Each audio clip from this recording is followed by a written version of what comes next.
অলস বাবুর জাগরণ। একটি ছোট্ট গ্রামে থাকত এক যুবক, নাম বাবু। বয়স মাত্র ১-৫, কিন্তু সে ছিল চরম অলস। সারাদিন খাটে পিঠে শুয়ে থাকত, চোখ আধবোজা করে বলত, এত কাজের কি দরকার? জীবন তো একটাই, আরামে কাটানোই তো আসল কথা।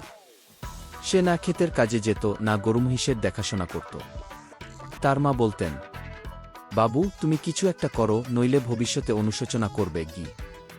কিন্তু বাবুর একটাই উত্তর, ভবিষ্যতের চিন্তা ভবিষ্যতে করব, এখন ঘুম দরকার।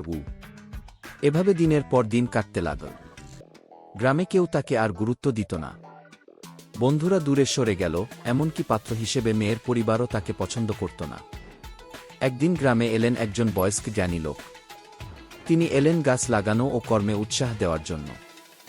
গ্রামের মোড়ে দাঁড়িয়ে তিনি বললেন, এই জীবন কর্মের জন্য, অলসতার জন্য নয়। অলস মানুষ প্রথমে পরিবার, পরে সমাজের বোঝা হয়ে পড়ে। কিন্তু পরিশ্রমী মানুষ নিজের ভাগ্য নিজেই গড়ে নেয় গি। এই কথাগুলো বাবু দূর থেকে শুনছিল। হঠাৎ তার মনে এক প্রশ্ন জাগল, সবাই যদি কাজ করে সফল হয়, আমি কেন সবার থেকে পিছিয়ে থাকব? সেদিন সে ঘরে ফিরে নিজের বিছানা নিজেই গুছাল। পরদিন সকালে নিজে থেকেই উঠল। প্রথমে মাকে বলল, আজ থেকে আমি তোমার সাথে খেতে যাব। মা প্রথমে অবাক হলেও খুশি হলেন। বাবু প্রতিদিন অল্প অল্প করে কাজ শিখতে লাগল। খেতে গিয়ে সে দেখল, মাটি চষা, গাছ লাগানো, জল দেওয়া সবই কঠিন, কিন্তু মজার। শরীরে ঘাম ঝরে, কিন্তু মন তৃপ্তিতে ভরে যায়।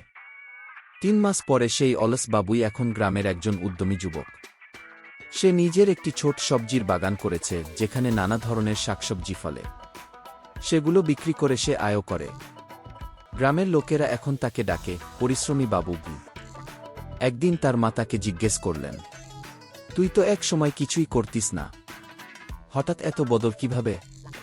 বাবু মৃদু হেসে বলল, মা আমি বুঝেছি, জীবন আরামের জন্য নয়, গড়ার জন্য।